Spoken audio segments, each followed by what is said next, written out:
we are recording. Welcome back, guys. It's time for another Zero to Hero episode. Today, we've got a very special guest. We've got Dawnborn. What character name are you on right now? Akel. Akel. Okay, awesome. I'm gonna group you real quick. So I doubt you're familiar with the history of the high voltage porcelain insulator industry. You know, I was just reading about that the last week, but I might have forgotten. I used to collect that stuff more than I did, and this is like my oldest surviving character. Nice. Mostly because for some reason I kept retiring him instead of letting him auto-delete. Nice. And I was casting about for a name because I didn't like the auto-generators. And then I saw like this 1910 high voltage insulator sitting on my table that was made by the Lock Insulator Company of Victor, New York. I'm like, okay, we'll just flip it around. That works. There you go. Nice.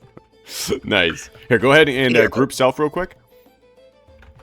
Do you normally go by Dawnborn or Dawn Reborn? Either one works. The best part is I forgot there was an orc named Dawn. And so when Dawnborn became an immortal and I decided I want to just reuse those stats, I got a little cheeky with the name. Yeah. Then you had a, don't you have like a Dawn Reborn or something? No, but I got funny with trolls and Bjornings. Like, for a while, I had a troll named Dawnburn. Nice. And then I had a troll named Dawn Bjorn. That's awesome. A bear named Dawn Bjorn. And that's awesome. I made a dwarf, Dawn Bjorn, Bjorn. Nice. Yeah, I blame Jahara for most of those. That's great. I mean, Dawnburn is a great one. Where I got to make another troll with that. Okay. Dawnborn was one of those cases where I used the auto generator for a character, and I didn't quite like it, so I tweaked it, and there we go. Nice. Yes. Well, it's a good name. It's a good name. Everyone likes a good, strong name. Okay, let's get oriented here. So you are. Let's see here. What level are you? Level 21, right? Yeah, and I'm dang near close to 22. Okay. All right, cool. I was further away, but last night I logged on to get some TP because I needed like 1,200 TP to level. As you do. And then you do. I got caught up in an unexpected popping DT, and then it repopped while we were popping it. And so cleared that twice, and then cleared Guardian, and so it's like I got a lot more XP than I was planning. Nice. It just goes to show that sometimes, you know, everyone likes to think like, oh my goodness, XP is so hard to get. Like sometimes it just comes to you. It just comes and it's just an accident. And you're like, oh wow. It does. Yeah. Did I say 1,200 to I need 1,200 or so now to level. I needed like almost 200 last night. Oh, okay, nice. Let's see here. Where should we go? Let's see here. Where should we go? You know what? We haven't done yet. We haven't gone to the old forest near Bree, so let's go ahead and do that. Actually, okay. I have to go through the winding little cities here in the forest just north of Bree, and then we're gonna head on over to the old forest. Okay. So when you're playing, usually, are you what kind of character do you like to play? Usually. I prefer to play a caster because a lot of times I play solo just because of my time. And it's, you know, it's a meme, it's a hated meme, but caster and two charmies can do an awful lot solo. They can do a lot, maybe a little too much. Yeah. They can do a lot. Charm is probably the most powerful spell. Well, maybe not the most powerful spell, but it's got to be top 3. The most powerful spells in the game. Yeah. Honestly, it probably is the most powerful spell in the game. I forgot to change my mood to ag. Of course, my bash still sucks sometimes. I'll bash since I'm the you're the tank. If I can actually, you know what? I just realized I haven't practiced in a long time. I have been playing this character so badly. I have 87 practices. So what we're gonna do here is. Let's kill this room and go get your prac so people can see that. Yeah, we'll go do that after this for sure, because that is definitely not how you should be playing a character. So you like playing caster characters a lot. I do like casters as well. What's like the aside from charm and stuff, like what's the appeal? You know, I think there's a lot to be said for the supportability. Yeah. Because when you are in a group, you know, a caster can make or break it, Mm-hmm. and just being able to throw out, you know, cures and the occasional nuke or even mage quality sync is handy. Mm-hmm. Yeah, there's something. It's really nice in that the different classes. I mean, it's not rocket science or anything, but they fulfill different niches, right? Which makes it really nice because if you enjoy playing a supportive role, or you enjoy being the guy who has to go and sneak around and scout things, or you enjoy being the big meatball or whatever, like you can kind of find your role in a group. And I mean, again, most other games have this, but I think Mume does a relatively good job with it, making you feel like, hey, we need you in the group because we need someone of your class. Yeah, I think so too. I mean, and that's classic fantasy RPG gaming, of course, but it works for a reason. Yep. And a lot of, you know, I play this so casual. It's like I'm sitting here laying in bed with a laptop propped up on my knees right now. I don't have like some Uber war station and 37,000 hotkeys to do everything. Nice. So I tend to keep it kind of just chill and low key. So if I'm in a group, I don't like to be leading. Nice. You're playing on an iPad, just like. No, I'm not that casual. Yeah, that would be awesome though. We got to get Mume on iPads. Although maybe actually it might be able to handle it now. All right, so yeah, we're killing these trees here because there's in this forest. You've got these trees, which are kind of the big bad ones, big bad NPCs. Then you've got these roots. The roots are very easy to kill, but if you kill the roots first, all the trees will then attack you. And then it makes life a lot harder. But you can't really leave the room usually because it didn't happen this time, but the roots will kind of capture you and force you to stay in the room. So it kind of creates this catch-22 of... All right, so we're going to go up to Fornost here. We're going to actually leave the forest, and we're going to come back to it. We're going to go up to Fornost, and so we can get some practices done. I didn't have practices if I had actually taken that ride down the Anduin last night like I planned. Oh, you're still hurting for TPs right now? Yeah, I got about 1,000 TP left, but Nice. I will level as soon as the TP goes off. Nice. We need to get you some more exotic areas or something to go to. Yeah, because I don't think this character's very well traveled. I think. Yeah, sometimes that's just the case where you're. Oh, am I not citizen? Here, can you go ahead and open the gate? Oh, it is. It is open. Wait, am I a citizen though? Let me check real quick. I am not a citizen, so I should do that now actually as well. We're gonna go over. Your weapon. We're gonna go. Yep. Go over here. Gold? I do have gold. I'm level what? 18. So give 18 gold, secretary.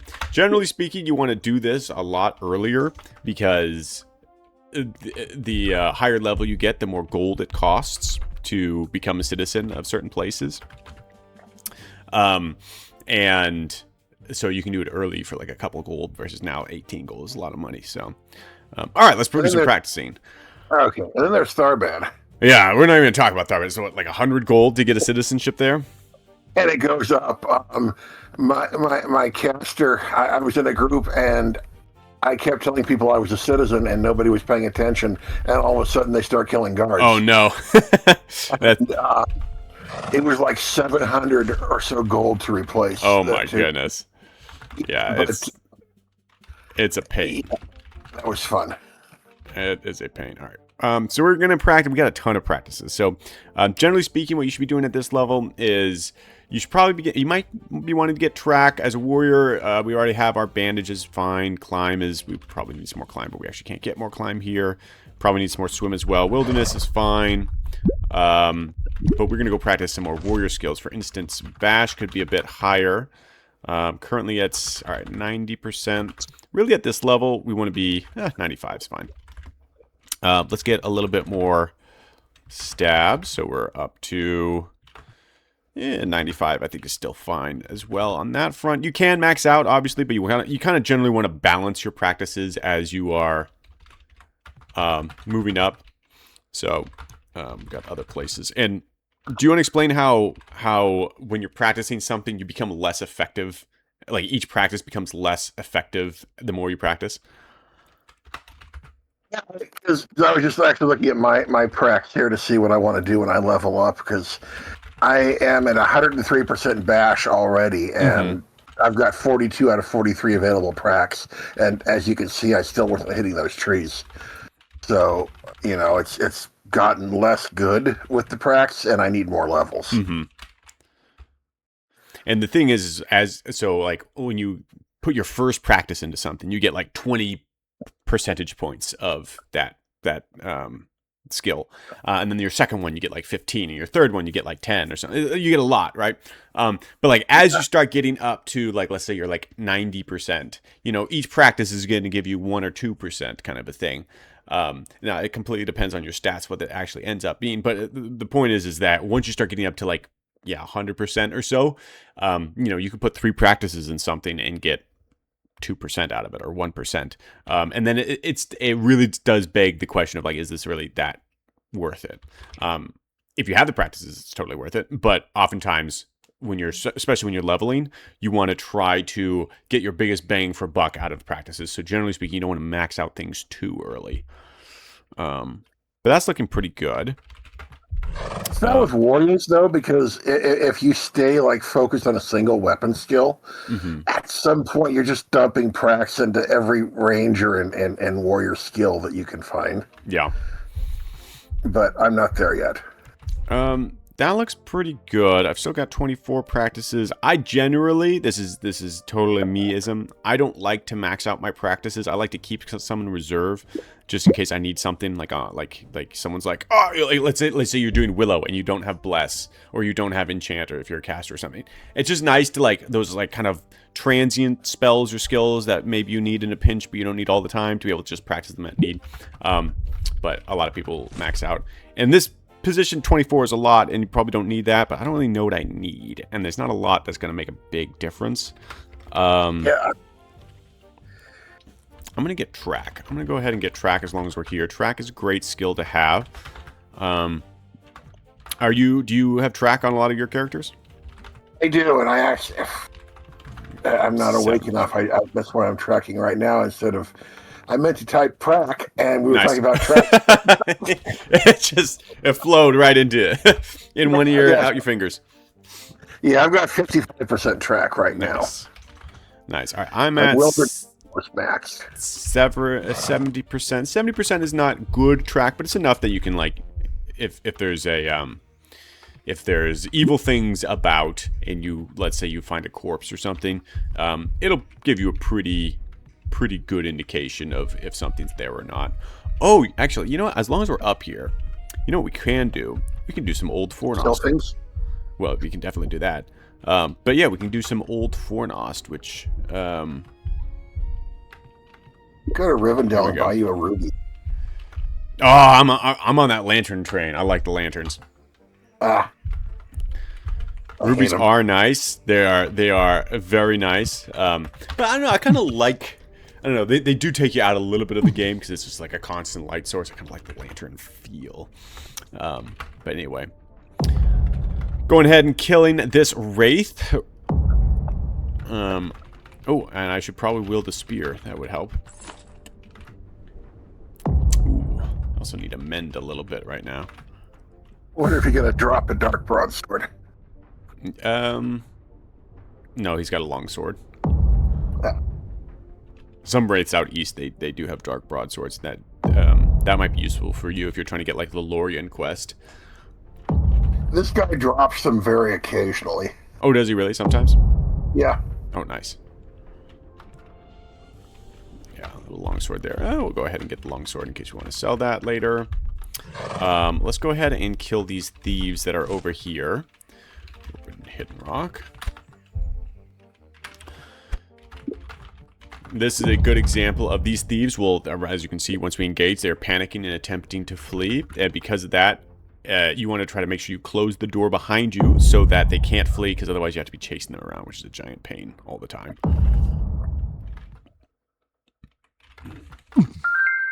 Nice, that's one. And they're I like how they insta-loot each other. They're like, that's mine. They're smart enough to loot each other, not smart enough to open the rock and get out. Yeah, that's... We need to put some chat GPD in them. Chat Jippity. Nice.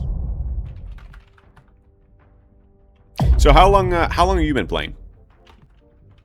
So there was a couple of periods. There was one just around the start of the first Obama administration. Nice. A friend of mine that I'd met he introduced me to it. He was a freelance software dev, and he had an office, and I would come hang out with him, and we'd drink beer at 2 in the morning and stuff, as one does with software devs. As you do. Yeah. And he had just come back from Iraq, too, and we were just hanging out, and he introduced me to Mume, and I took to it, partly because I despise the Windows operating system. I was running Linux. Yeah. And I didn't have a particularly good machine at the time. And Mume would run perfectly fine on there. So, and then I played, God, I don't know, 6-7 months and kind of fell off of it. And then a year or so before COVID, I decided to pick it back up again. Nice. Yeah, everyone kind of has like seasons, you know, where they come back for a little while and then they go away for a while and come back. That's just the way it goes. Yeah. I don't know about you, but I've always got these like, tick is the wrong word, but like you just, when you're fighting like this, like you're not actually inputting the commands to like stab the thing, you just engage. So you have some like free times with your hand, and I'm always like spamming things like stat and score, and well, not score, but yeah, that's what I do too, etc. Ooh, kill a brigand, bash him, the evil one. Some of these guys are nice because, you know, people spam past them a lot of times and they won't notice that they're getting robbed. And then you come along and kill them and they drop like 10 or 20 gold. Yeah. Like, what? He's richer than me. Yeah. Let me bash him. Yeah. All right. We're going to start with the bash on this. Yeah. There we go. Nice. See if he's got any money on him. 10 silver. Yeah, we'll go kill the shade down here. If you don't mind tanking this. Yeah. Shades are a little bit more... do you mind rescuing? Yeah. Thank you. Shades are a little bit more of a step up in terms of their difficulty compared with wraiths. Like, wraiths for us are pretty easy at this point. Ghosts are pretty easy. Shades we can still kill relatively easily, but they're definitely like probably a levels like 17, 16 mob. That sounds about right. Fornost is still kind of like in the very far back of my mind, slightly traumatic, because when I played, I was always starting here at Fornost, and it was before the Tower Hills was built. And so, you know, being a level 1 warrior running around Fornost trying to XP, that was fun. Yeah, Fornost used to be or old Fornost, which is kind of where we are now. This used to be like a XP hub. Everyone just like, go here. This is like the place, and you'd have to like, it was always dead, and you'd be so sad. You go to the city like, oh, I'm gonna go get some XP, and then everything's dead, and you're just sad. All right, we're gonna cure you up here a little bit after this as well.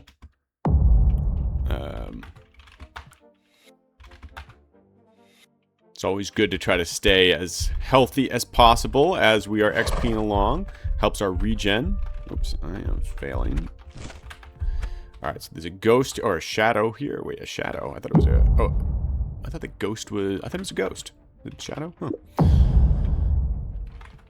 A shifting shadow. Maybe they don't like the word ghost because that's a little not Lord of the Ringsy, maybe.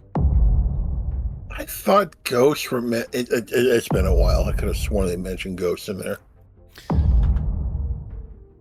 Well, I'm sure they did. Like, you know, they've got the, you know, the ghosts of my forefathers or whatever when Theoden's talking. Or maybe he doesn't say that. I don't know.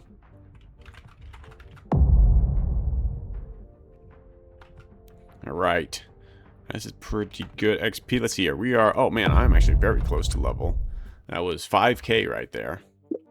Nice. I'm picking up a lot. I apparently have not done much around here because I'm getting a lot of first times. Mm-hmm. Yeah, the game is so big now in a lot of ways. It's actually kind of surprising how easy it is to... I mean, XP in many ways, but like... It used to be that your trophy would really get saturated relatively quickly. You know, you'd kill the same thing over and over and over again. But man, there's if you kind of move your way around the map and XP along, as kind of we've been doing on this character, and I highly recommend everyone do, as opposed to staying in one place, like your trophy's going to stay relatively fresh the entire time, and you can kill, you can get so much XP from things. This room right here is a little bit tricky. I think we're going to try it. So the trick for this room is we've got a spirit and a wraith. They're going to be a little bit more difficult than just one, obviously. Ooh, eating some cram. I like it. But we're going to want to target the wraith first because the wraith casts spells.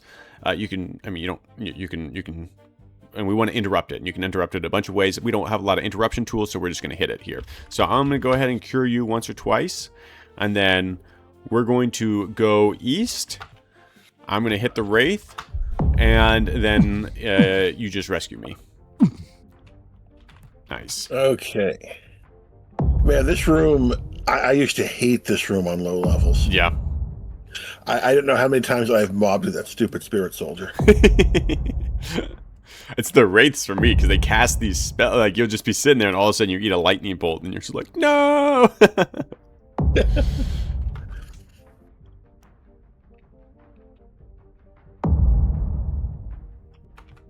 All right, if you can toss a cure on me, that would be nice. Yeah, I'll cure you up a little bit right after we kill these, and then we'll probably skip like the big room where it's like what, 2 spirit soldiers and a wraith or whatever, or a spirit soldier and a ghost, and we'll skip that.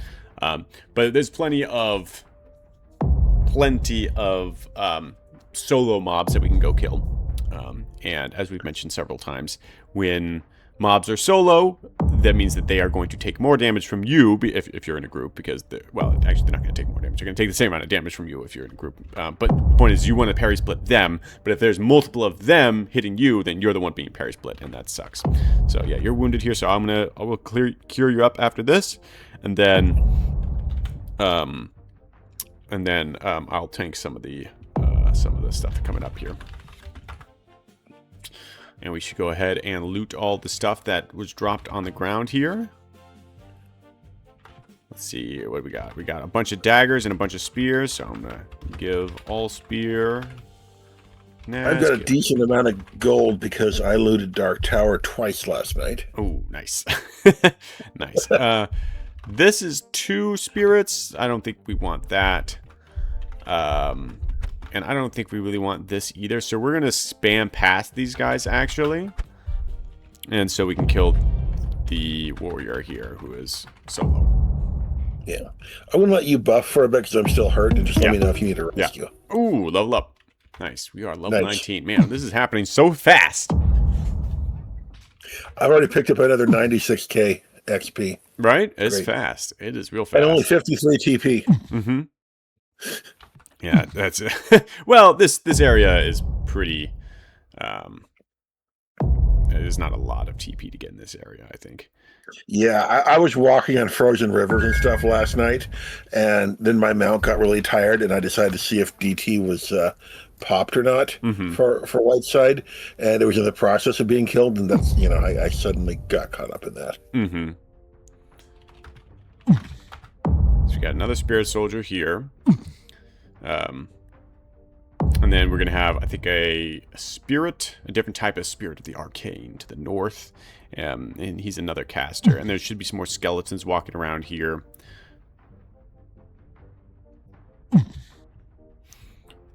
The hardest part about doing spirit XP like this is that spirits are not solid, really.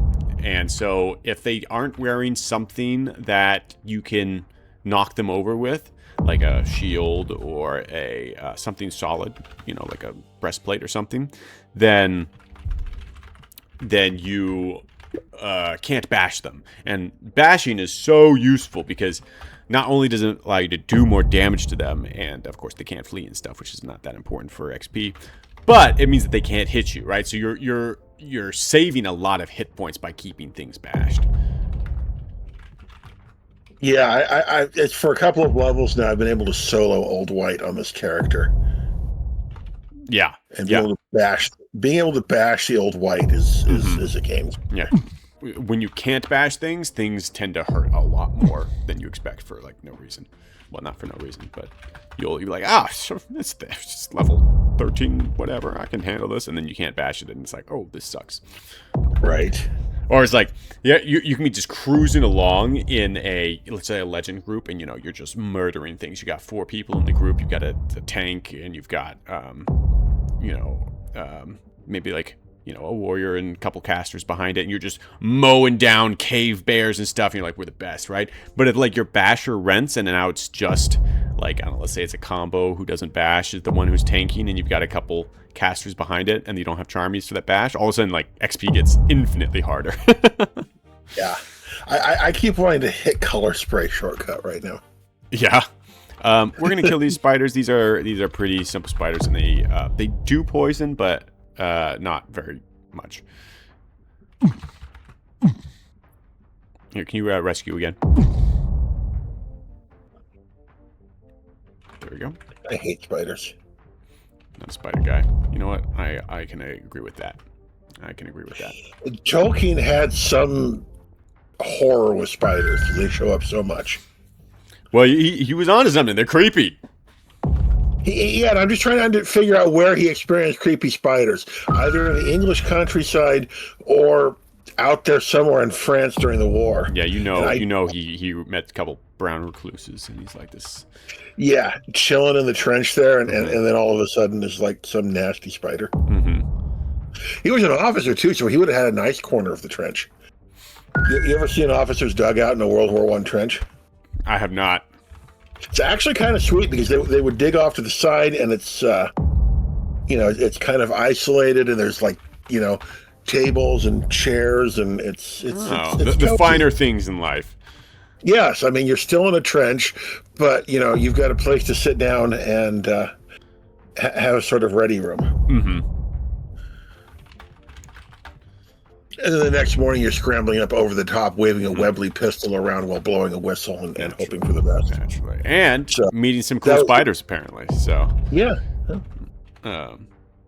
So there are some north of us here. There's 2 more spirits, but they're actually a little bit tough. So where there's a shade and a spirit, and that's a little bit tough. There's also some spiders, some tarantulas that are around here. We're not going to a Morning Star. We'll get that. Give the star to the horse. We're not going to deal with that right now, just because we don't want to get Arachnia poisoned, which is a big pain. Do you want to explain kind of what happens when you get poisoned with Arachnia? I mean, you wind up going to sleep eventually if you don't get cured, and that really sucks if you're traveling and all of a sudden you fall asleep in the middle of a road being chased. Yeah, and it sucks your moves, and it's not like, oh, you fall asleep. It's not like you fall asleep and you can't, or you can immediately wake up. Like you're stuck asleep, which is... Yeah, I have been arachnid a couple of times on non-casters, and one time it happened when I was being chased in PK, and I was starting to fall asleep. It was the initial first stage where you just fall off your mount and fall asleep, and then you could wake up after a moment or two. And I barely got into debris before I fell asleep. Yeah. And then another time I was on a BN that got poisoned, and there was I didn't have Remp yet, and there was nobody on with Remp, or nobody who cared to come for a level 5 character. Yeah. And I just like passed out in the field somewhere. Nice. Nice. Yeah. Woke up later and nobody had killed me. That's always when you're slept, or you're like from the sleep spell, or arachnium. You're just kind of waiting, just like you you can't see anyone coming in and out of the room, obviously because you're asleep, and so you're just kind of waiting for death, like just like is someone coming? Are we gonna die? Like. It's the absolute worst on Troll to be slept, and you're sitting there staring at the clock ticking down to sunrise, wondering if somebody's going to have the courtesy to fireball you awake 1 tick before sunrise or something. Yeah, you want to explain kind of why, or the mechanics behind what you're talking about there? Like, why does it matter to trolls? Yeah, because a troll, when it's exposed to sunlight, will very quickly turn into stone, and you basically lose all your levels, and you have to restart at 1, and you lose all your trophy, you lose all your levels, and it sucks, and it's considered poor form. I mean, it's not illegal to sleep a troll and let them sun die, but it's considered really poor form because it takes so long to level a troll. I mean, level anything, and if you lose like all of your, you take a level 50 troll and you turn it into a level 1 troll because you thought it'd be funny to sun him. It's considered rude. Yeah. Didn't Rogon get some kind of epic revenge on some people for sunning trolls? I'm not familiar with that story. I seem to recall reading something about that. He might have. It does create, like you said, it's considered poor form. People get mad though sometimes, and it happens. It's a very extreme form of playing. To be in fairness though, trolls do get, so they have a massive weakness to sun, obviously, but they are compensated in a lot of other ways. They are by far the strongest warriors in the game. Like just I mean, it's fun playing troll, outclassing other. The 2 or 3 times I've been slept as a troll, I will say I've always been woken up either by my side or by somebody, like I say, fireballing me awake a tick before sunrise. Yeah, usually don't have. I can't think of any times recently where someone's. Well, I mean, I haven't really been playing that much, but I can't think of any times in my memory where a really intentional sunning happened. One of the reasons why that's a possible, though, which is kind of silly, is if you sleep someone, they're asleep for like 9 minutes or something ridiculous. That seems to me a little too long. Maybe the sleep spell should be a little bit more like 4 minutes or 5 minutes. 9 minutes asleep is a long time. It is a long time. Of course, if you kill the necromancer in Dol Guldur, I know I fumbled that. It's early, don't mind me. Yeah. You can get the heavy iron collar that'll wake up a sleeping troll because it chokes him every tick. That's true. It's very cool. Very cool item. Glad they added something like that in there. All right, so we're just killing some. We've moved out of the old Fornost area, which is kind of this ruins that is to the west of Fornost, and we're moving back down towards Bree. There happens to be this kind of little burial area off to the side here, and there's a couple spirits in here that we're killing. These are much easier than the wraiths in Old Fornost, and we didn't actually even finish technically Old Fornost because there was several things that were just not worth the effort. They're a little too difficult. But we're going to kill these. There's actually a quest that loads here. Or I don't know if a quest, but a herblore that loads here. And it is I believe it's the Seeing lore? Yeah, I think so. Or does the witch load the Seeing lore? I think witches, they load shadows. Oh, so yeah. Actually, yeah. So it loads. There's a somber book right here. I'm gonna examine it. This book is bound in a very old leather dyed black as soot. Wait, an old... Oh, no, man. Sometimes reading aloud just trips you up. This book is bound in very old leather, dyed black as soot. Flowing, sinuous, lead-gray letters adorn the cover. The style is ancient and the craftsmanship unheard of in this age. It teaches old secrets about potions and magic. To examine it, hold it, read it. All right. We're going to go... Oh, Why don't you take that one? Look at these atmospheric... messages, by the way. In the stale, dead air, a quiet sobbing can be heard. So cool. So cool. All right, so yeah. I'm going to get the book, and when you find stuff like this, you can read it, and oftentimes it'll be a herb lore, and it'll teach you how to like make this potion or whatever, which will give you benefits. So right here we got, we read the book, and then in parallel to our world is the world of shadows.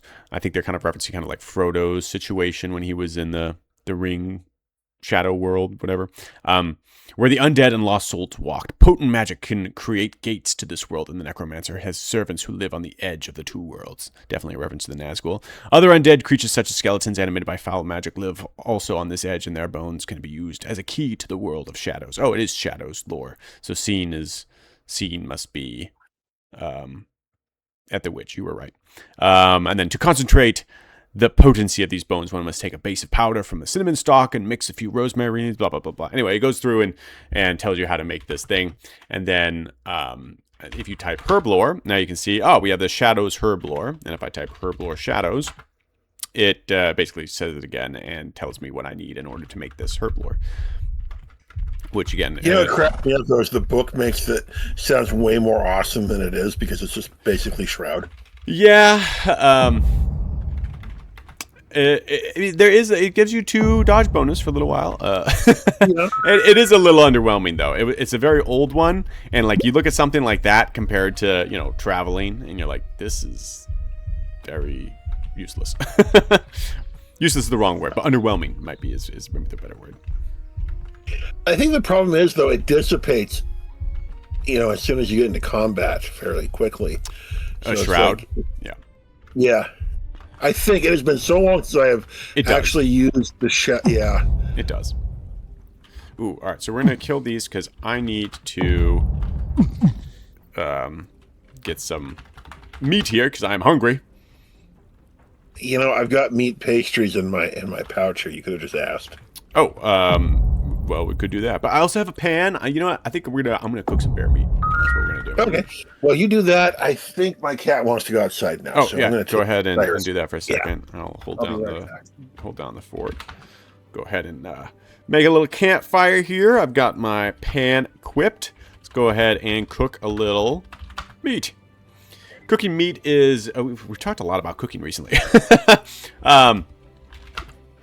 Apparently it's a survival game, but cooking meat, it makes the meat last longer. It'll decay pretty quickly if you don't cook it.